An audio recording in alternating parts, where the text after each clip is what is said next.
Welcome everybody to beautiful Monterey, California. We are here on the Central Coast, ready for a historic event. We are kicking off Valhalla MGO, the Modern Gladiatorial League with Valhalla I. I am the captain, Joe Quino, and I'm bringing you my fellow commentator, Anthony Lynch. We are bringing you a historic event and an exciting one. Anthony, tell them what to expect today. Well, Joe, today we're going to see 3 rounds at 2 minutes each, where guys are really going to test their endurance, their talent, and they're going to have the opportunity to change weapons in between rounds, and we're going to see a lot of strategy on the thing. These fighters don't know how this is going to play out because they're all coming out of different leagues, and we're going to see different levels of violence and tactics, and no one knows what the best one is yet. So I'm looking forward to seeing some upsets, maybe a knockout along the way. I think this is going to be a great day of fighting where the outcome just isn't known by anybody here today. So get ready to witness some gladiators that are tipping the scale to almost 400 pounds with armor, different weight classes, different weapon configurations, and different armor configurations. It's a beautiful sunny day, but just because it's beautiful doesn't mean that the combat is not going to be nitty and gritty. So sit back and enjoy Valhalla I.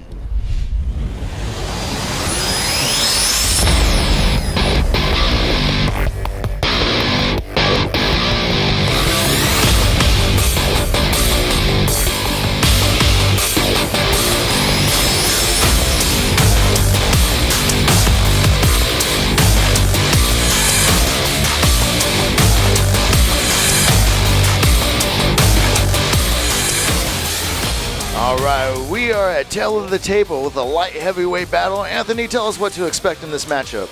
Well, we see Trillin Simon and Austin Whitescarf coming to the field. Tellus Solomon at 27 years old, 6'2", 225 pounds, out of armor, 260 pounds in armor, a lean fighting machine. He's got a lot of long reach with those longer arms. And then at age 25, we see Austin Whitescarf. Now, he's a little pit bull, a little bit more of a brick, kind of coming at you with big shoulders. 5'11", 235 pounds. Out of armor, 302 pounds in armor, so there's a little bit of a weight difference here. All right, we're taking it to our announcer, Will Seagram. Weighing in at 209 pounds, fighting out of the red corner, Tallison Solomon. Tallison, he's a left-hander. We haven't seen a left-hander out here yet and what that's going to do, and that changes the whole line of defense when you come to the fighting field. I think I fight from the traditional warrior's mindset. I try and keep my head empty. I try and marry the physical and the masculine and the feminine energies and do what culminates in the ultimate warrior. I try to do that. I don't come from a place of hate. I'm just trying to inflict my will and prove that I'm the better warrior. I haven't fought anybody similar to this guy yet. It's going to be interesting. Like I said, it's the first time for all of us. So, he hasn't seen me, I haven't seen him. It's all going to be about who's more willing and more ready to inflict their will. And fighting out of the blue corner, weighing in at 238.6 pounds, Austin Whitescarver. I think grappling is probably my best attribute. After that comes endurance and then sword fighting. I'm a big guy, but I move fairly fast when I want to, but mostly I just calm. I don't get worked up. I've been in much worse situations in terms of getting excited and amount of violence coming in, so it's hard to rattle me. He's got the classic steel fighting kit once again. Now that's a barbute on his head, and you see a lot of those, but notice the tight lines, tight to his body kind of armor, and a punching shield, really only for delivering damage, not a shield really meant for defense, occasional defense. And here we go, the matchup is underway. We'll see if that 70-pound armor makes a big difference, and it probably will with the way he's going. I think he's going right for the kill. So Whitescarf looking to put this fight away immediately. He's totally just, driving. They're going back and forth. Both of these guys really fit athletes here. Whitescarf got a little more weight there. And he's using that punch shield to try to get the advantage. Both fighters preventing blows, and now we're seeing that wrestling technique. I don't see a lot of good, powerful blows coming in. They're just too close to each other. It looks like he's trying to wear his opponent down, getting him on, and just chipping away. Tallison dancing around the ring and making something good look there. Oh. The lefty putting it, he's actually, I thought, controlled this really well. I don't think Solomon is a guy that really has a lot of wrestling or grappling in his background, yet he's putting up a credible performance. Oh, but he's taking a knee. He's losing ground now. His natural instincts is serving him well in the beginning of this match, but like you said, it comes down to experience. Grappling and wrestling experience is very important in this league on getting the upper hand. You can only do so much in natural defense before you start to break down and wear down, as you don't have the experience to go the endurance and the distance. But he is holding on extremely well. Solomon with that left-handed strike coming in, and he's got him wrapped up. Now he's using the punch seal on his right arm, getting some good blows on the side of the head. So Solomon doing a great job of sneaking that shield under White Scarf's armpit there and putting some power in, but he's hitting the breastplate full on. I think he's losing a lot of the power. He's not getting up into the armpit, where Dave Dixon was missing the armor and really putting some damage on CJ. So Solomon needs to really get his targeting down. Oh, one blow, and then again, White Scarf right back on him. Now, how this fight looks right now is what you'd see, you know, where White Scarf comes from. This is how fights look. Stand-up fights, working the rail, going back and forth. This is a place he's going to be really comfortable with, and this is not a place that Solomon's going to be comfortable with, because he comes out of a rattan league where they don't work corners, they don't work rails, they don't work against cages, where White Scarf has got a lot of experience in that. All right, that's the end of round one. Both fighters are about to get some rest here and reevaluate their strategies. Because I saw both guys showing a lot of control, a lot of aggression. I think White Scarf had his back against the cage for the first half of the match, and I think Solomon really controlled him well, but didn't get his sword blows in, where I think White Scarf actually got a lot more shield blows and got some more strikes in there that looked of more intent and actually put a little more power into it. All right, here we go into the second round. Big clinch, both guys looking for strength. White Scarf coming out on top, pommel strikes. He's dropping elbows and he's dropping hammer fist. We got a couple knees to the gut of Solomon. White Scarf in trouble there, but standing back up and working himself into a better position, but still not in control of this fight. It looks like Solomon is still not in control. White Scarf, now that's missing armor. You can't see it through the surcoat, but there was no armor in that where that pommel was going into. So even though Solomon has White Scarver pushed up against the cage, White Scarver does have the advantage in that position. He knows what he's doing there. He's taking better opportunities and executing on those blows and making sure they're counting as much as possible. Even though Solomon has him against the cage, you can tell he's trying really hard, just trying to get that upper hand, because he knows he is not in control. I would agree with that. I don't think Solomon's really controlled this round at all, where White Scarf is coming across the cage hard. Now we're seeing a little fatigue from both fighters. Now, is someone saving it up for a burst? But we're not seeing crisp punches anymore. If you take a look at Solomon's armor, his left shoulder piece is delashed. Solomon goes down and he's not bouncing back up. Ed might be, Ed is reprimanding possibly White Scarf. I'm not sure what that was about. It was hard to see. I didn't see the moment of contact. It would have led to that. Couple little jab shots out there, nothing big. Both fighters locked back up. Look at, he's got it down. He's going for it. 3, 4. I think this is the 5th hit. 5 is, all right, the official's breaking it up right now. Slowing him down. White Scarf does a great job of really taking that fight to Solomon right there and putting him on the ground and then following up with some fierce ground and pound. Nice job. After that brutal assault by White Scarf on Solomon, I want you guys to imagine a video game with like the life bars, and you're taking that combos and your health is just dropping. That is what Solomon was just experiencing right now. His level of energy just took a massive hit right there. It is fatiguing, and he took a lot of damage with that. White Scarf's on the forward foot again, really bringing the fight to Solomon. And Solomon, I don't know, he's got the right answer yet. That is the end of the round. And it was an exciting round. The crowd was loving it. There was a lot of action. But I do think, like I said earlier, they start off too fast, too soon, and they're pushing it. But in my opinion, White Scarver has the upper hand so far. Fight! Here we go, round 3. We are getting underway. And the combatants get a head start at each other, thrusting right away, throwing shield blows, throwing weapon strikes. Oh, we got a nice front kick to the gut. Oh, and Solomon almost goes down. Oh, White Scarf on top again. Is he going to get the ground? Oh, he's not. He's tied. Oh, he's breaking free, putting blows in. He's in the armpit twice. Solomon, not a lot of answer for him. You can totally see he was going for a submission attempt right there and had to change up his strategy. One thing that's very hard is to get a submission going on, but one thing you can do is you can position your opponent to expose them and just deliver mind-blowing damage, because it hurts and you're feeling that pain. You want this guy off you. Sometimes they wish they just get that 5 strikes underway just so they can stand back up. You know, I know a lot of these guys, especially Solomon, coming out of a rattan league. You know, that's, nice arm bar. Almost got a throw off it. But again, Solomon coming out of a rattan league where that's not allowed. I don't think he's answering this well. And here we see Solomon grabbing his own weapon, rolling it around, getting some leverage, bringing that leverage to bear. If you can hear that noise, we have the F-22 Raptor making a fly around once again from here in the Monterey Airport. So it's already hard enough for these fighters to hear within their helmets, but then you have this military jet flying over, extremely loud. The acoustics in this arena is great. Imagine what is going on inside their helmets, having all that, plus the weapon strikes. Big with punch. The right hand, right. Big hits. 2 big punches to the face. Rocket Solomon. He is stunned.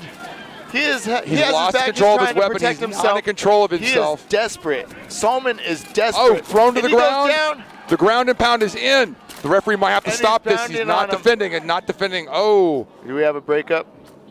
We have a reset? Oh, Solomon lost his weapon early in that and then took a couple more punches to the face, and then the clinch, that lanyard held it up and didn't let the referee know he'd lost his weapon. But clearly Austin headed on this fight. Oh. And you see Solomon not looking to bounce up. He's just kind of working the count a little bit, trying to gather. Oh, back down to the mat. Cannot finish it. Oh, he could be concussed from that big hand hit coming in from Austin. We're just tired. He's not getting up. I wonder if he's okay. Hopefully this is more of a cardio situation, not a knockout. Oh, calling for some help. Oh, he's not moving. That might have been like a knockout. Might have been knocked out standing on his feet and then taking a couple more big ones and not getting to the ground quick enough because he's not moving. Yes. Something is not right here.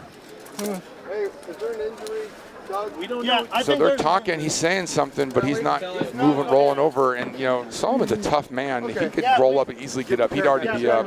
Now they're talking about taking some armor off him. That's not a good sign. It's very clear that he is out of the match. They need to get the armor off him, in my opinion, get the oxygen and the air going, get his body temperature down. When someone rocks you like that, that can just hit your off switch. When that hits your off switch and you're feeling that tingle down your spine and your toes are tingling, you just got to take a minute, relax, and you don't want people touching you. And that looks like he was asking to be left alone. Now rolled over. Looking to get some armor off him. This is more than just somebody getting too hot. He is not. His world looks a bit rocked.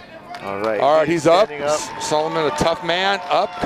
Crowd giving him a big warm hand of applause. Liking to see that tough man stand up. Oh. I think he might be a little concussed. I think he took a headshot. He's dazed and confused. But then again. Now that guy, he's not walking. He's getting assistance on the walk. In the light heavyweight division, winner by knockout, Austin Whitescarver. So they called that a knockout for Austin Whitescarf. I said some guys might not be ready. We had a great undercard and introduction to this league. We had some epic battles. It was really exciting, and we are keeping the excitement going with our top card. Anthony, go ahead and let the audience know exactly where we're going with our next epic battles. Well, we got 3 good fights lined up for you. Tim Gainsler-Debs with Michael Morgols coming at you. Both of these fighters are light on their feet, quick moving. You're going to see a lot of footwork and a lot of coming in, and I know both of them can wrestle. Brecka Armstead is a big beast of a man with some power behind him, and Lorenzo Sartino is a two-handed specialist who just drops big bombs. Not a high rate of fire, but a lot of damage when they land. And then Sam Armway is a little spider monkey dancing around the ring. That guy has got wheels on him. And James Brooks, again, more of a brawler with some power behind him, and I've seen him drop guys, and I've seen a couple of knockouts from James in times past. He's been told in other leagues to tone it down. Hey man, you're hitting too hard. There's none of that here in Valhalla. So we are going to continue this epic event with 3 more matchups that are going to rock the house. So stay tuned as we get underway with our top card for Valhalla I here in beautiful Monterey, California.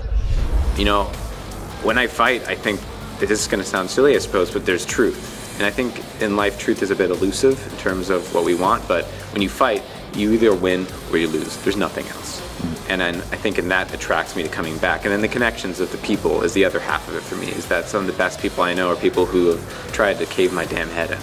So I think for me that is the most powerful essence of why this sport means so much to me, and why when I bring new people to it, I think that's what they experience as well. It's not the power, it's not in mind, it's how to plan the fight, and if it goes by your plan or plan of your opponent. All right, here we go with the welterweight tail of the tape. Anthony, go ahead and lead us into this matchup. Well, you got Michael Morgul's out of Israel. Now, that man's got a lot of experience in high-pressure situations in big tournaments. 31 years of age, 5'9", 176 pounds, awful light, out of armor, 236 in armor, and that guy's got wheels on him. That guy moves. And he's coming against Tim Gaisler-Debs, who at 26 years old, so he's got a little, youth on him at 6 foot, a little taller, 170 pounds, a bit lighter, 244 in armor, though Tim's armor is coming in a bit heavier. I think this is going to be a great matchup. Both these guys are well suited to each other, similar backgrounds, and I'm wondering if either of them is going to take advantage of the grappling on the ground. All right, we're taking it to our announcer, Will Seagram. The next fight is scheduled for 3 2-minute rounds in the light heavyweight division. First, introducing out of the red corner at 206 pounds, Michael Morgul. So here we see Michael Morgul, captain of the Israel team, making his fighting out of the blue making corner. his way into the ring, and now we got Tim Gaisler-Debs making his way out to the causeway, coming out here. Gaisler-Debs. He is a bit of a joker. These two gladiators right here, they have wonderful, exuberant personalities. Fighters ready? The fighters are ready. Fight! All right, Here here we we go. go with round 1 of this epic matchup. You can see that they were paying attention in the back. Michael loading that. I think that back foot of Michael's loaded for a kick. Working some sword work, a lot of sword work. Big punch from Tim. They're filling each other out. This is becoming a chess match, trying to counter each other's strikes and advantages. Ooh, there's a nice shot to the leg. Oh, feint from a kick. Nice. Follow up with a punch. That was nice timing on his part. Wow, an underhook with the shield strike to the face. An overhand sword strike to the top of the head. Nice offside by Tim, putting that power in that crack. Another thrust from Michael. Michael's not known for thrusting, but putting a couple in there. Tim came in with a nice flurry, and then Michael stopped him with a counter left hook shield to the face. It was a nice blow, and he stopped him in his tracks.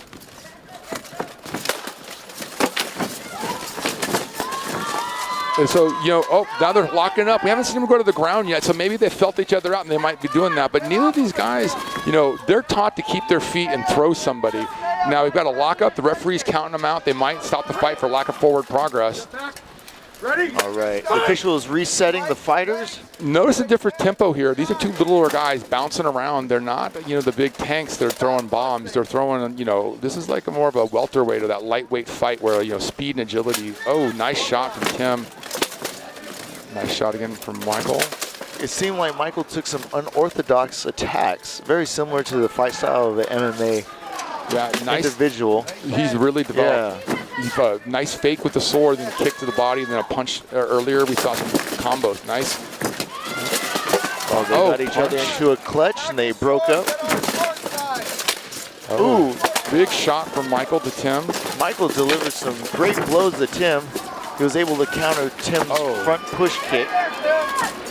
Michael keeps landing blows, and Tim keeps looking for a lockup. I think Michael's taking control of that first round towards the end there, and I think he's ahead. Chainmail locked up on the bar grill. Either that or it could be some trash talking. Now look at Michael dancing there in the ring. I mean, that's a guy who's fit. Some of those heavyweight guys, you're moving around 300 pounds. They're not dancing the rounds over. Michael at 175 pounds, basically just dancing around, got a lot more gas in the tank. All right, we are getting ready for round 2. Fighters touch swords. Officials got it underway. Now, after that initial round, look, you can tell that they're sizing up. It's kind of like when two heavyweights collide and they hit. They didn't go as expected, so they're kind of getting to the. Oh, they made contact, and now they're delivering those blows. Anthony. Oh, big blow from Michael. So Michael took that stance from the beginning, cocked and ready to explode, and Tim's looking defensive. Look how he's holding the shield down. It's not meant for power. He's blocking with that punch shield now. That's a bad sign. You will not deliver from powerful blows from a low punch shield guard. Look how Michael's shield is up high so he can roll his shoulder and put somebody to sleep, put some force behind it. That's a big difference. Look at Tim's arm. That was a great counter by Michael. A good block from Tim's sword strike. Oh, big punch from Michael to Tim's head. Nice shot. He delivered a half Superman punch with his shield going to Tim's face. Oh, man. Michael is really getting him into this position. But Tim is working those knees. Tim is trying to get in there and move Michael around, just getting the momentum in his favor. the fighter's been broken up for lack of forward momentum, which is probably needed to happen. Needed a fighter gaining ground in that moment. But Michael putting the big punches and landing the big blows in that, I think.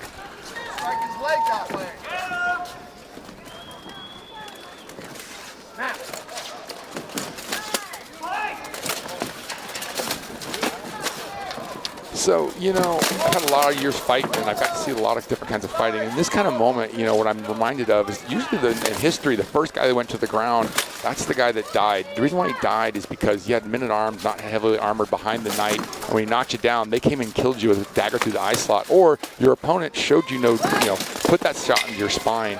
And so, you know, these fighters, you know, these guys are good at keeping their feet and not going to the ground, because they're fighting in a medieval style where if you'd gone to the ground, you would have lost your life. I think that's playing out from the clubs they come out of and the training they've received.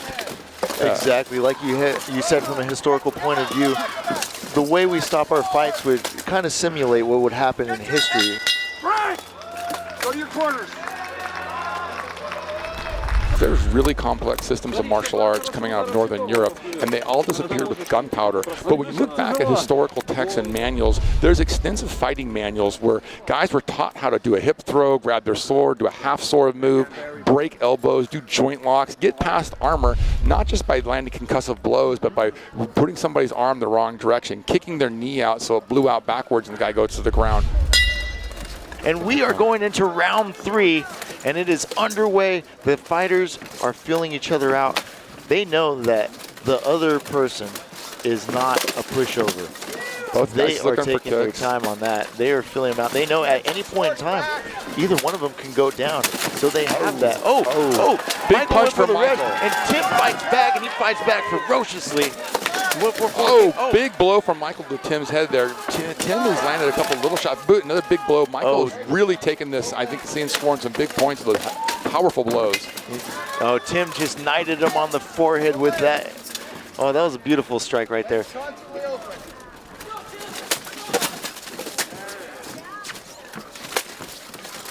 You know, as you see in a lot of these lighter size guys where you're not seeing the same level of punishment power you see in the big guys, we're probably going to go to a decision on this. And this is where technique and your cardio is going to make a big deal. We're going to, I don't see either guys ending this on a ground and pound because neither guys have seemed wanting to go to that. And that is a test of their cardio. Both these guys are still in the fight and moving. Don't you think you see a lot more cardio here, Joe? A whole lot more. The fighters are slowing down, but it is hard to tell if it's cardio related or if they're playing a chess match with each other because they are performing at such a high skill level. It's going back and forth. Tim lands some unanswered shots. Michael returned with some unanswered shots. Oh, right there from that right-handed hook. Oh, and another Superman punch from Michael. Here's a throw. He's going for a hip toss. Tim is down. Tim is down. Michael is on top of Tim with that hip toss. Michael's got to start, get the shots, get the points. He's mauling Tim down. It's hard to tell if he's trying to smother him or if he's just He's going exhausted. for submission, I think. You think he's going for a submission, working an arm. He might be able. He's trying to get something, didn't get it. All right. Well, Tim had some good defense. The official are resetting the fighter, standing them up to their feet. So it's looking like this might go down to that decision, Joe. I would give this decision right now to Michael, although Tim's done a great job. I think Michael's pushing Tim around the ring a bit more. Yeah, Tim has landed some very noticeable shots and blows. All right, we've got a split decision. Oh, Will Seagram is delivering a split The winner decision. today is from Tel Aviv, Israel, Michael Morgo. Look at Michael celebrate. He's yelling that. We made an excellent call. Michael won the match. And Tim, an interesting side note is those guys have fought together on a pickup team at another overseas tournament called the Dynamo Cup, and they've been friends for a long time. But they said car wheels in the ring in armor from Michael Margolis. So what are you thinking, man? That was a great fight. We saw the cartwheels after. You think you got a lot of energy left in your gas tank there? Timothy was very, very, very strong fighter, and with a lot of experience. So now he showed me that he's very, very, very, very wonderful fighter. He fight in our team in Dynamo, and I will pleasure to take him again. Great fighter. Well, it's great to see you guys still brothers after all this happened today, and I look forward to hanging out with you later and hearing a little more about that fight. Michael, outstanding performance. Thank you. this is real armored combat. You can trust your armor, take a shot, and then go in and just maul your opponent if that's your particular style. So I find the advantages of the spear is one is a strong psychological game. They have to cross into your territory, which just allows you to put that mindset in that this is my fight, this is my ring. You're going to have to cross through my threshold of pain. All right, let's take it back to the tail of the tape with another light heavyweight battle going on. Anthony, lead us in the way of this matchup right here with these two gladiators. We got two opponents coming in at a very similar weight. Michael Armstead at 36 years of age, 6'1", 215 pounds out of armor, 272 in armor, big square shoulders, a lot of power on this guy, and a little reach on our other opponent, Lorenzo Sorrentino. So he's a bit shorter at 30 years of age, a bit younger though, 220 pounds out of armor and 280 pounds in armor. Coming to the Valhalla Steel Circle, scheduled for 3 2-minute rounds in the light heavyweight division, is going to be fighting out of the red corner, Michael Olmstead. Michael Olmstead making his way to the ring and there. And fighting out of the blue corner at 220 pounds, Lorenzo Sorrentino. Fighters, fight! And we are underway with round one. Filling each other out, neither guy committing. There we go, some big blows. Oh. And they are just going at it. Blow after blow, counter after counter. We got a power struggle. Ooh, Lorenzo bringing the grapple in. A nice little chop to the side. Breckel jumping back, shaking his head. Yeah, Breckel took a nice headshot. Oh, he just took another one to the side of the head. His left side's been hit a few times. Oh, Lorenzo pulls out a dagger going for the close combat. That was the first dagger pull I've seen, and that was smooth. It was smooth, it was quick. But like you said, Brecka being the surgeon, he's got some reflexes. He saw that fast, and he put up that forearm and blocked that strike. That was a great forearm lockout on that dagger, not letting Lorenzo score any points. Oh, big thrust to the face. Wow, like you said, very surgical. He just caught him right under, went right to his chin. Ooh, that thrust went right through Lorenzo's guard. I got to say, Michael really nailed that and rocked Lorenzo's head back. I mean, a couple more of those could be telling. Overhand strike. Unanswered blows from Lorenzo against Michael. Michael really taking the lead in this and dropping big bombs on Lorenzo's head. These guys are just delivering heavy blow after heavy blow. This is the hardest hitting battle probably that we've seen so far today. Absolutely. Oh my goodness. So we see some half sorting, looking for a possible grapple there, and Michael's then going into a big chop. So now, you know, Lorenzo comes into a grapple. I don't think he was being successful on the outside, looking for a different outcome. They're up against the thing. No one's progressing. You know, hard to grapple when you got two great weapons in hand. Not a great style for grappling, I don't think, unless you're doing half sorting and grappling. And Michael showed some half sorting earlier. Didn't really pan out here, though. So would you switch to your dagger when you're going for a grapple and then risking the reset? You just get that upper hand. You know, some of these guys, when they're in the combat, do they remember their strategies? That's something we got to think about, because when you're in there, everything's just going off of reflexes at that point. You know, I was fighting one guy one time, and I was rocking my side sword, and I'm going into the guy's thigh, and I lit up his right leg so much that by the end of the second round of fighting, he couldn't stand in the third round. His leg had gone numb, and he was done. Yeah, it was TKO on that fight for me, and that's why I don't like daggers, because you can't deliver that kind of punishing power to people. Right. Fight!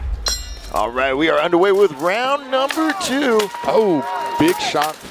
Big shot again from Michael to Lorenzo. Lorenzo is getting a little closer on some potential illegal blows, but he was going right for those knees. Oh, big shot from Lorenzo finally. I think Lorenzo has been working the low line with his weapon too much and giving up his head, and now you see him going to a high guard.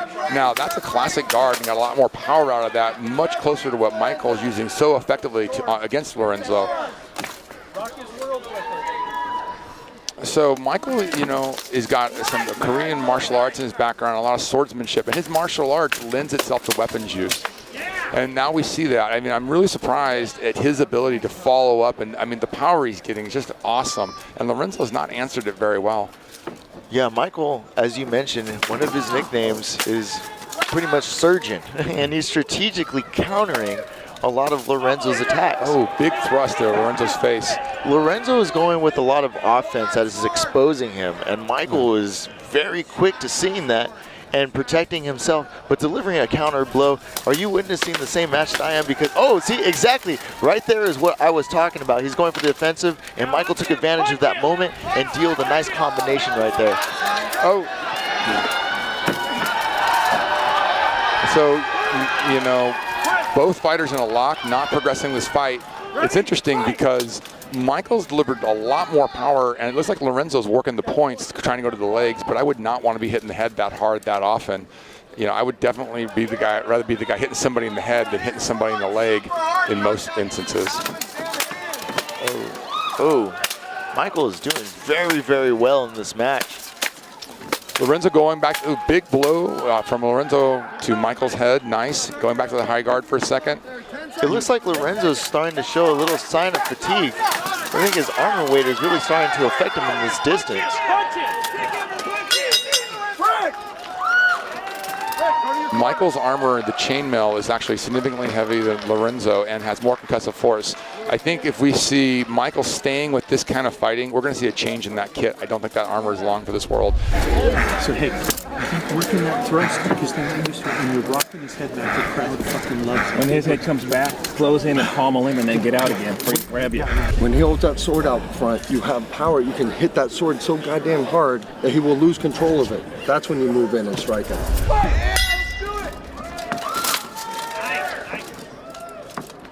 Lorenzo going back to that thrust game, I think he should abandon that and go for bombs. I don't, you know, you're not going to win it with one blow. I think a thrust and a combo. I don't see, oh, nice.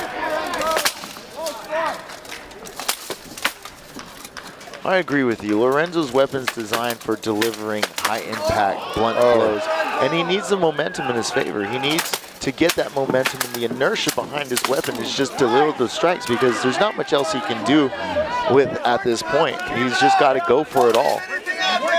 You know, this could be a hangover from Lorenzo's background is more of a Rakan fighter, and what he's used to doing is delivering that one perfect thrust in on somebody, and then that wins him the match because he makes that big blow, and he's not trained for combos, where you see Brecka throwing flurries of blows, a lot of power behind them, and his weapon is designed for higher shot speed. Now, Lorenzo, they're in a nice clinch, and he worked some high lines there, and he saw some good fighting. I see the signal of a takedown going down. Half sorting, nice historical move. Michael Brecka delivers the takedown. He's on top of him. Lorenzo is back to the mat.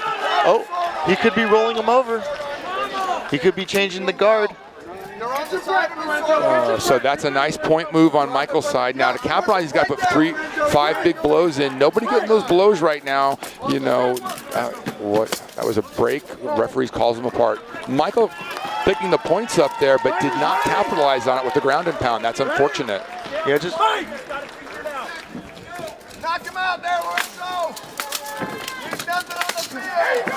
So, you know, I think Brecka, for all the armor he's wearing, it's some heavy suit. Oh, head blows. Wow, head blows, that trading. is a nice chin shot. Oh, Lorenzo's delivering some heavy blows to Brecka right in the face.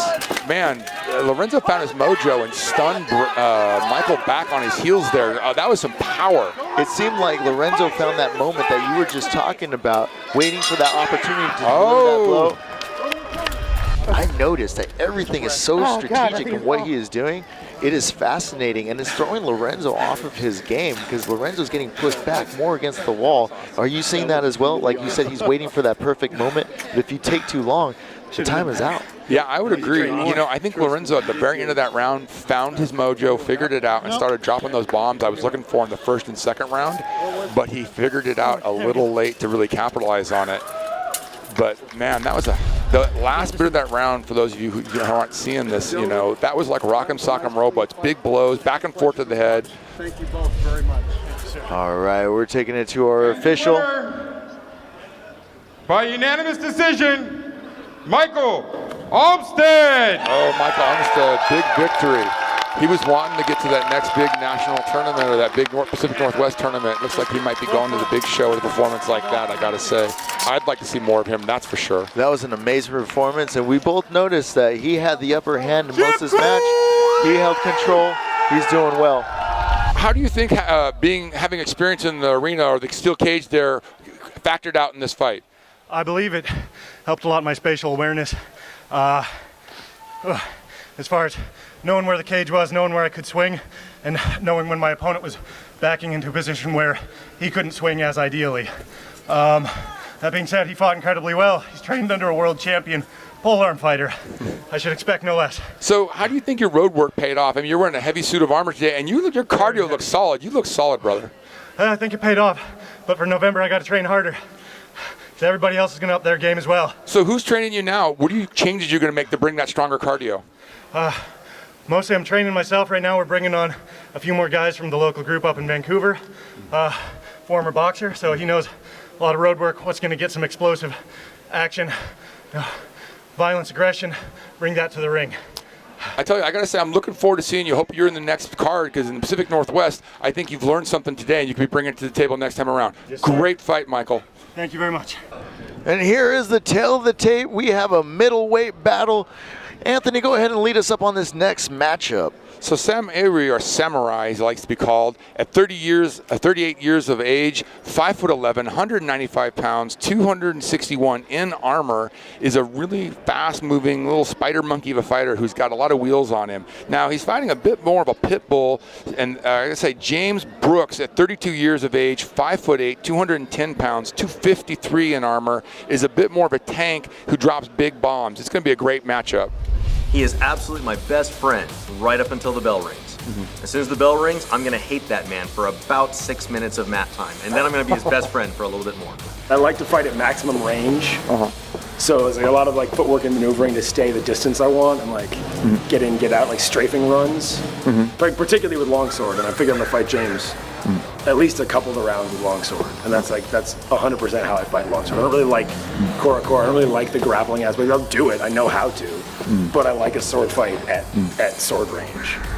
All right, ladies and gentlemen, your next fight in the Valhalla Steel Circle, schedule of 3 rounds of 2 minutes in the middleweight division. Fighting out of the red circle, Sam Arai. So now Sam draws a lot of his experience out of steel fighting. He's got some rattan fighting, but I would say most of his fighting comes out of HMB and other leagues with training that he does in rattan fighting, supporting that. And his opponent, fighting out of the blue corner at 202 pounds, James Brooks. So a helmet like that, you know, historically, that helmet was made to soak up damage and protect your head. That's why it's big and sits off your head. You're less likely to get concussed wearing it. That being said, nothing's skipping off that helmet. That is a bit of a landing pad for points. It's not a good technical helmet, but it's a good safety helmet. Now James typically is a fighter that's in the backfield running a big two-handed long weapon and doesn't go into that in-close fighting, so he doesn't have to worry about the points in Buchart. These guys are going at it, probably the hardest that we've seen from the very get-go. And we thought it wasn't going to get more intense than that last match. And they're delivering blow after blow, strike after strike. It is going back and forth. Oh man, this is intense. That was a great flurry from both fighters. Neither of them really gaining ground, I don't think. Both of them landing some big shots on the other. Man, I am so excited. This is amazing.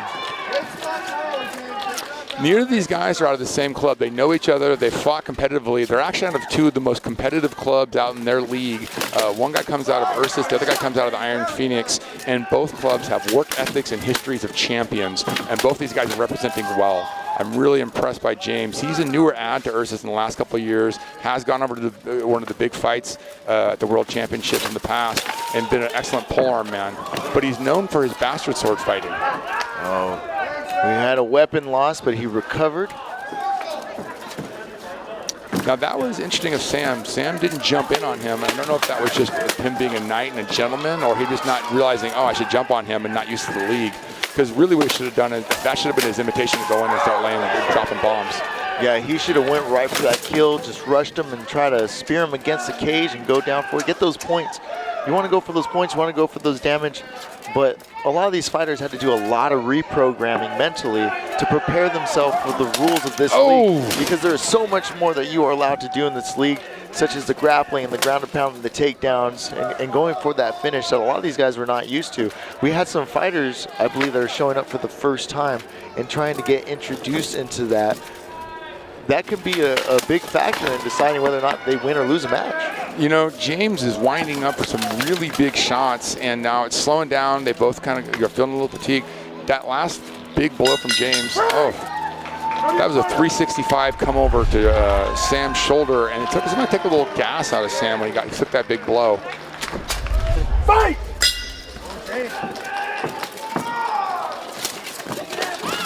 A helmet like James is more complicated to put it on, and you're not going to be able to easily take it off and put it back on, like where Sam's got the opportunity to get the air by opening the visor without removing the helmet. Oh, big shot from James to Sam's low section. It's very surprising how both fighters just came back in with the same style that they started with. It shows that they have some gas left in the tank, or maybe they just want to get it ended quick, going right for the kill right from the get-go. But that can be a very bad decision at times, so it has to be done very well, because if you go in there recklessly expending energy like that, it's very hard to get it back. Even though the weather's cooling down a little bit, the ventilation isn't there to cool you down with your body temperature. And that can lead to dehydration and quick fatigue.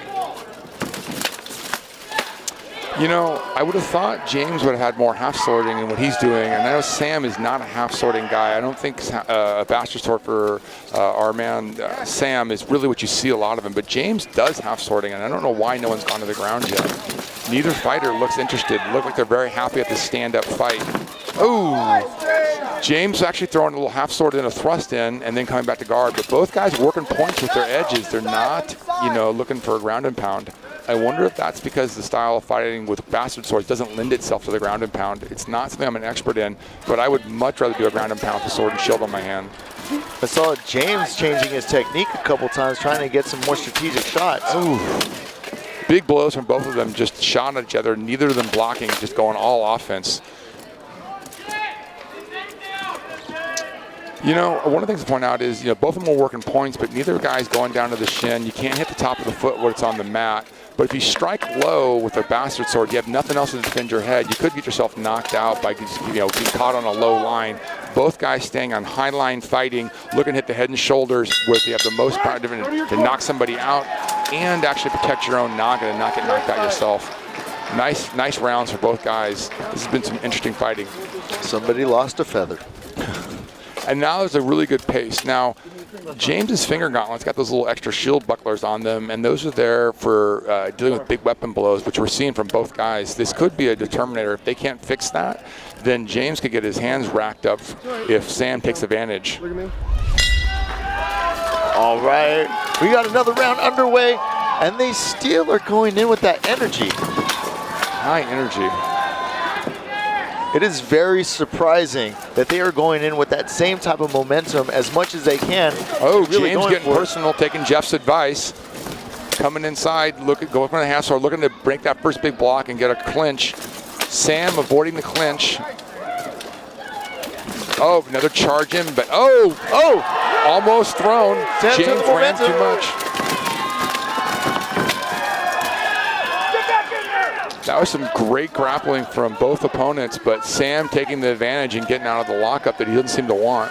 And James, he put his arm into a position on his right arm, and he took a heavy shot to it. I wonder if he's feeling that's affecting his battle. Even though he hit him in the armor, there was nothing there to stabilize that blow.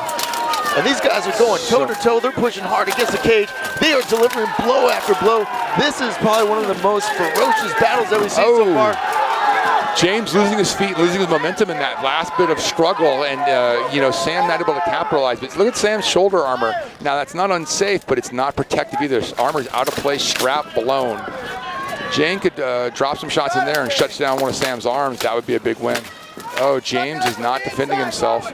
He's gassing.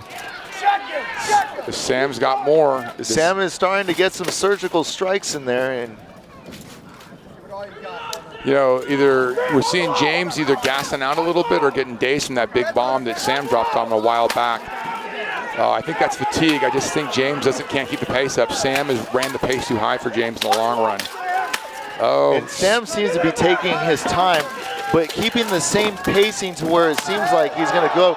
And James is leaving himself exposed with that, and Sam's just, give me a shot, give you a shot, give you a shot, heavy shot, give you a shot, give you a shot, give you a shot, heavy shot, setting him up. Yeah, that round had to go to Sam. Sam really controlled the whole last half of that round, and James just gassed out. That's a good call out, Joe. That's a great description of what occurred. And your winner in the middleweight division by unanimous decision, Sam All right! Oh, Samurai takes it unanimous decision. The judges liked what he had going on. That's a big win for him. All right, we are here for our main card. We have had an exciting day so far at Valhalla I here with the Valhalla MGO professional debut in beautiful Monterey, California. What do we have coming up ahead of us, Anthony?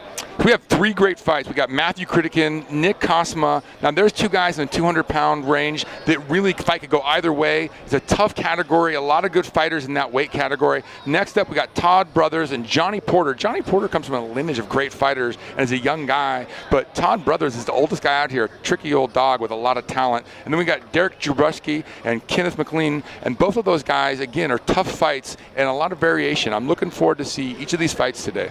So the energy has been high and it's going to continue as each fight has topped itself. The momentum will continue as we get to our main event card. Stay tuned because the hype is real. All right, we're taking it to the tail of the tape. We have a middleweight battle. Anthony, would you please lead us on into this next gladiatorial matchup? Man, I'm looking forward to this. Matthew Kritikin, 38 years of age, 6 foot, 195 pounds, out of armor, 265 in armor. I know he's in amazing shape. And now we got Nick Kosma, 26 years old. I mean, a decade of difference there. 6 foot tall, 210 pounds out of armor, 270 in armor, and a young, hungry buck looking to make his mark today to get to that next round of fighting and get invited back. I think stabbing makes it way more interesting because it opens up a lot more striking paths and avenues. Because if all I can do in a longsword is chop at you, then you know that there's only a few avenues you have to defend. Now, if I can stab at you, you have to at least respect that. Even if I never stab you, you have to just respect that I stab you, so your guard moves. Now I can actually go for a shot. This is pretty standard for me, you know, fighting people that are much more experienced than I am. I'm fairly confident in my ability. I understand that he's a SEAL, so there's a lot of respect from me to him. Those guys are heroes in my eyes. But I'm gonna try and give him a good fight and see if I can come out on top. Fighting out of the red corner, weighing in at 200 pounds, Matthew Kritikin. Matthew making his way to the ring here. And his opponent, fighting out of the blue corner, 205 pounds, Nick Kosma. So Matthew Kritikin there with the little red punch shield with the Phoenix on it is coming out of the Iron Phoenix Fight Club, and our man on the right there, Nick Kosma, has got the red and blue bear on his shield. Both of these guys are talented fighters. They're in still fighting kits, minimized, totally meant to be efficient and great kits of armor, lightweight but powerful, protective. Oh, and here they go. The energy is kicking off here in round 1. It looked like they were filling each other out, and then just in the blink of an eye, they just start going right after each other, blow after blow. The energy is flying. The intensity just went from 0 to 100 in a split second. That was very, very, very exciting. That was a great mix-up from both guys where they, you said, just feeling each other out and then just went for it. No resolve out of it, but a lot of blows being thrown, some being answered back. I don't feel like anyone's leading this fight yet. Both guys showing, trying to figure their guy out. I feel it's very well balanced as well at this point in time, but they're showing that animal instinct. It's like when they face off and then all of a sudden they just engage with each other at the same moment going for it, and they're fighting right now. Oh, can we see our first takedown of this match? Matthew resisting. Matthew got to throw, dropping our man Nick down, putting the ground and pound on Nick Kosma, throwing thrust, missed a couple of them. Referee breaks them up. Matthew clearly in charge of that last clinch with the big throw on Nick. Nick coming up slowly like he didn't like what happened there. Fight! When you're exerting all that energy just trying to get out and your fight and flight instincts kicked in and you're rolling around on the ground trying to protect yourself, you're exerting a lot of energy. And with this heavy armor that they're wearing, it's way more than any other sport where you're exerting that energy trying to get out. There's no other sport out there where you're pounded by 40 to 70, 80 pounds of armor and just trying to survive. That is very exhausting. Matthew switching to his dagger. Get him! A bunch of gunshots. Against the fence, oh my God. Oh man, that was brutal. Matthew racking those points out of a nice little like bar, going to his dagger, holding Nick in basically where he couldn't defend himself and just lighting him up with the dagger. Nice, nice. And the crowd was eating that up. That was fantastic. I feel like Matthew's getting some momentum in this fight, really kind of ahead at this point. Go to your corners. Matthew dropping his sword right as the bell ding, referee calling them apart. Both guys taking their corner. And Matthew Critican calling for his short spear, looking to mix it up a bit, which I find interesting because Matthew, I thought, was leading that round, getting momentum, and now looking to try something a little different. But Matthew is that you know, Swiss Army knife of fighters. That guy seems to be able to do everything, and it's impressive that he's calling for a weapons change at a point where he still was leading the fight. First time we've seen a strategy chain of weapons, too, in the rounds. You know, we haven't seen that this far. So I'm wondering what Matthew's looking at, what advantage he might be looking to gain. All right, they're sizing each other up. Matthew puts some thrusts in. Pushing, throws Cosmo with a big push, a little half sword. Another big thrust in the Cosmo's midsection. Nick not really getting a hold of Matthew. Matthew just kind of taking points out from the outside. Oh, another big thrust in Nick's face. Matthew putting points on the board and staying well ahead of Nick. And Nick not being able to answer back, not getting into effective range. Oh, another big thrust in Nick's face. Matthew caught Nick right in the chin with the nice counter strike from his staff. Oh. And he's just delivering those blows. He's keeping him at a distance. He's giving him those thrusts there. So, you know, this one thing to point out is this is a classic SCA strategy where you see guys with blades holding guys on the outside. Matthew throws Nick down, thrust in the face, thrust in the body, thrust in the head. Nick not defending himself. Marshall, ground and pound. Nick picking up all. He broke it up. He broke it up. Nick just gave up all those points to Matthew. He took the points for the throw, all 5 points of the body and legs. Nick not looking like he's doing well, checking in on him. They're timing out, they're calling a pause. Could have an injured fighter. He's checking up on Nick. So Nick getting help down the stairs, not steady on his feet. All right, your winner by tap out, Matthew Griedekin. Oh, Matthew taking a big win. Excellent performance by Matthew. Matthew got him down, and Matthew went for the kill and finished off. We've had everything today. We've had a knockout, we had a submission, we had a TKO. What was going through your mind when you made that change? I went in with the sword and shield at first. I wasn't sure how strong he'd be. I was worried of a good combo punch, sword combo against my spear. So I just went solid attack, solid defense, just wear him down. Second round, switch to the spear. He's gonna have a little less energy. I can get those good stabs in. Just keep him at distance. When he rushes in, I can do my moves, try and get him down.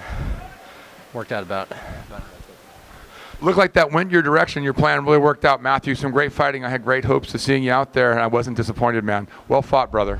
No, this violence is ongoing. Like when we do our no holds barred fighting, and I'm punching and kicking you. Once I hit you with the sword and it's a good blow, you think it would have taken you out. The fight's over. Mm-hmm. And here, the fight's just started. My striking is the number one thing I've been working on. Grappling is probably my favorite part of the art, but I've put a lot of time in. I've been training with really, really phenomenal swordsmen and really phenomenal strikers, just like Matt Creedican, Avalock, a couple of guys who've been helping me work on my accuracy and my power and my conservation. Knowing when to put your all into a shot, when to float it out there as kind of a feint. And so I think that's something I'm excited to debut, is a whole new style of fighting in my striking. All right, we're taking you to the tail of the tape with a light heavyweight battle. Anthony, go ahead and lead us into this matchup. This is going to be interesting. Todd Brothers, at 50 years of age, the oldest fighter out here, a lot of experience, a guy who's won national championships, coming in at 210 pounds out of armor, 267 in armor, versus Johnny Porter at age 21. This guy has not been alive as long as our man Todd has been fighting. 6'1", 195 pounds out of armor, 260 in armor. Johnny Porter's a light, lean, mean fighting machine, and both these guys are coming together today. It's going to be a great lineup. All right, we're taking you to our announcer, Will Seagram. All right, ladies and gentlemen, your next fight in the middleweight division, scheduled for 3 2-minute rounds. Fighting out of the red corner at 203 pounds, Todd Brothers.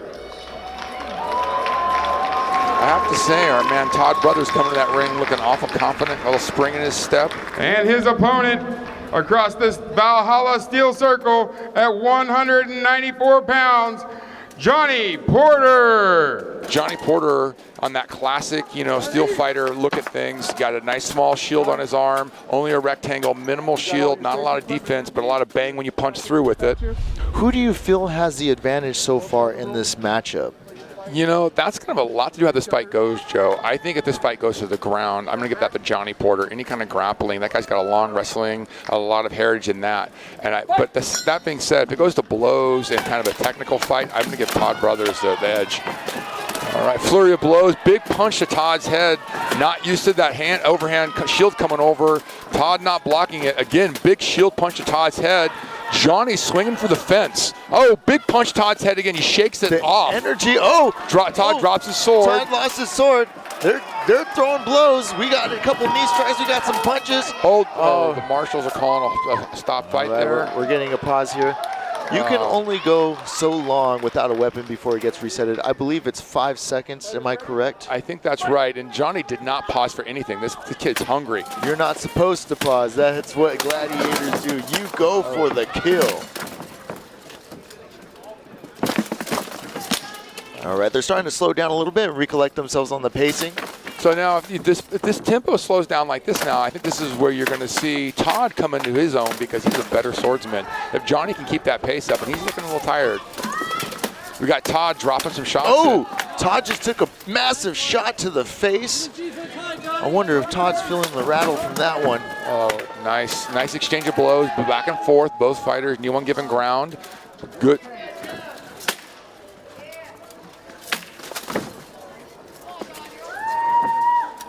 Todd being one of the guys that helped this organization come together in the background, spent a lot of time in the ring and doing some training and test fights. You see his picture on promotional things. That was because Todd was the guy helping us figure out how to put this together. But he's at the same time been cross-training with Iron Phoenix and the Steel Fighters. He's a very varied guy. And Johnny Porter just bringing that energy and that big right hand in, and again, snapping back Todd's head. And one thing to remember is that when Todd was getting experience in the ring, beforehand, as this league was getting put together, they weren't going 100%. So the fighters right now going 100%, it can be very, very new to them, and it can just throw them off their game because they're not used to that. Like play like you practice type deal. Yeah. And he's not expecting somebody to come out of 100%. So if you get a couple of those shots with the intention of winning, it can really rattle your conscience. If you take too many of those blows, there might not be any coming back with a very solid attack or defensive strategy. And we're starting to see that from these fighters right now. So did you see that at the very end of the bell there? Johnny Porter throws a big left hand with that shield and just connected with Todd's head and then the bell ring. And I would say that was one of the strongest blows of this match. Johnny slowed the tempo down. It's interesting to see who's got the cardio for full recovery. I think at the higher tempo and pace, Johnny had the edge. And as it slowed down, you see Todd's defense and the classic kind of SCA or rattan style of fighting coming out and landing a few more blows. But Johnny, no slouch, and definitely answering back with some solid sword work. All right, gladiators touch swords and they're ready to battle. Both fighters, a lot of gas in the tank. It seems after that little bit of rest. Johnny taking it to a wrestling match now. Oh, big throw from Johnny, slams down Todd. Todd goes down and Todd is getting wailed on by Johnny. Big ground and pound, big throw from Johnny and the pound. I saw your neck. Oh man, that shield arm is just beating Todd down. Are the fighters being reset? Yes, they are. Now, Todd is not springing up off this one. He's only a bouncy guy.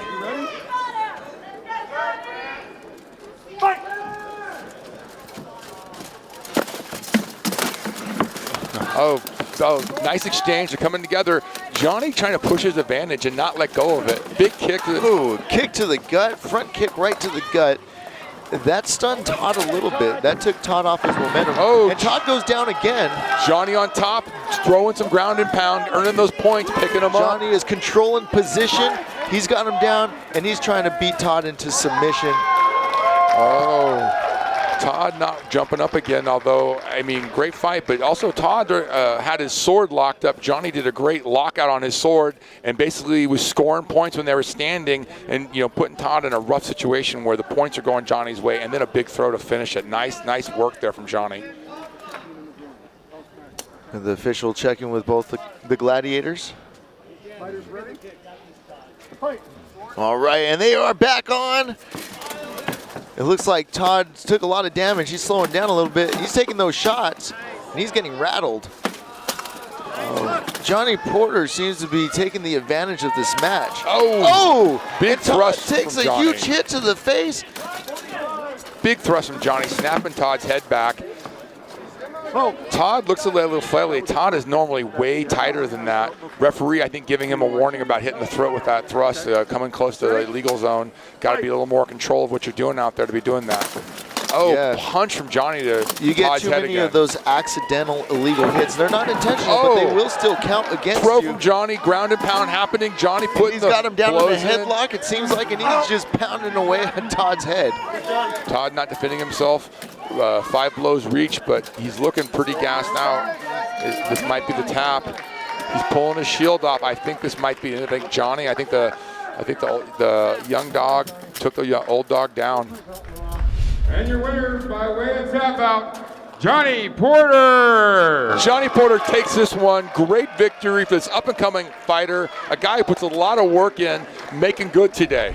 All right, we got Derek Jabrowski coming in at age of 31, 6 foot tall, 222 pounds, out of armor, 285 in armor, and fighting Kenneth McLean at 24, 6 feet tall, 230 pounds, out of armor, 292 in armor. Both fighters are really lean, mean guys. I know they got a lot of gas in the tank. I think it's going to be a great matchup. Same height, similar arm reach. I think they're both going to be rocking sword and shield, if I heard right. Although I think we're going to see a punch shield again, and that could make all the difference here. My big motivation would be my wife.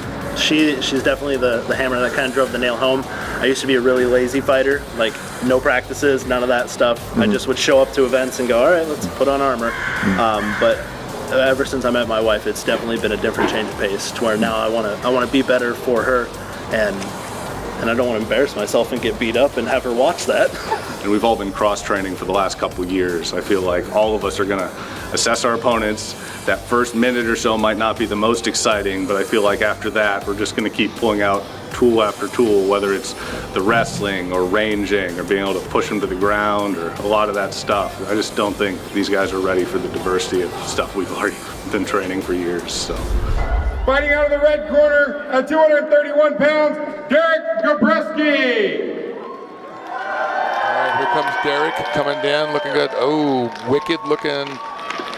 And fighting out of the blue corner at 235 pounds, Kenneth McLean.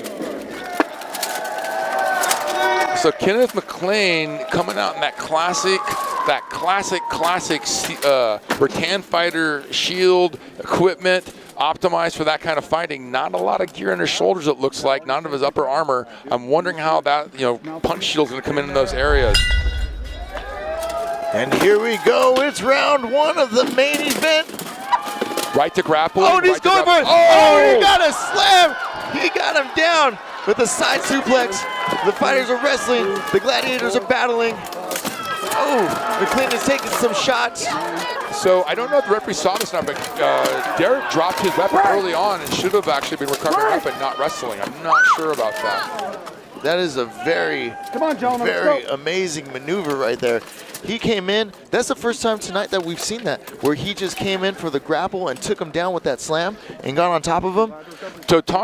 So Kenneth McLean there did an amazing job of just dropping his shield and going right to his sword and working that wrestle move. That was great to see. A couple quick exchange of blows. No advantage gave. That was amazing how he just used the shield for defense, dropped the shield, went right into wrestling. That was a great move on Kenneth's part. Oh, Kenneth is pushing his weight around, changing the momentum to his favor. The moment that Derek starts to go with Derek strikes, gets a throw. Oh, we got another slam down. Oh, Derek! And he's got a. He might be out. He did not even move. Oh, he's out. Oh my God, we've got a knockout. Oh, we have a knockout from that slam. Oh, he's knocked out. We need medics in there. I'm calling for medics. Oh my God, he took a big one. This could be a problem with the SCA helmet, or a helmet coming out of our rattan fighting clubs. The problem is they're not used to that kind of wrestling. We got to get that kind of stuff. We got to get a medic in there. So.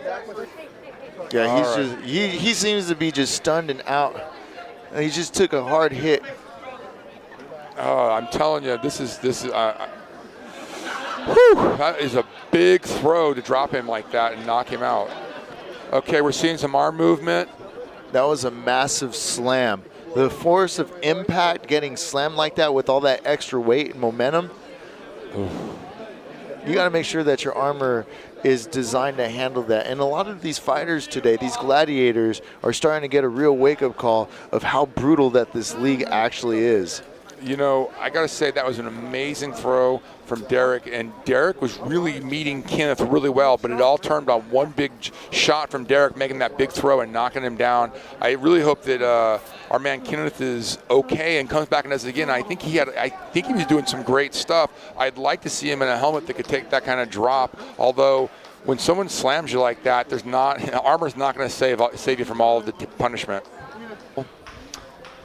Much props and respect to our fighter Derek for recognizing that and backing off. Just the same way as earlier when we saw CJ lose his helmet and his opponent held back and kept that from going through. I'm telling you, that took my breath away because when he hit the floor, he wasn't moving, and I'm really glad to see him getting up. We got Kenneth moving around the ring. He gave Derek a hug. And now Kenneth is getting some help from Jeff Galley, a good friend, and some of his ring people getting him down the steps. He's definitely wobbled on his feet.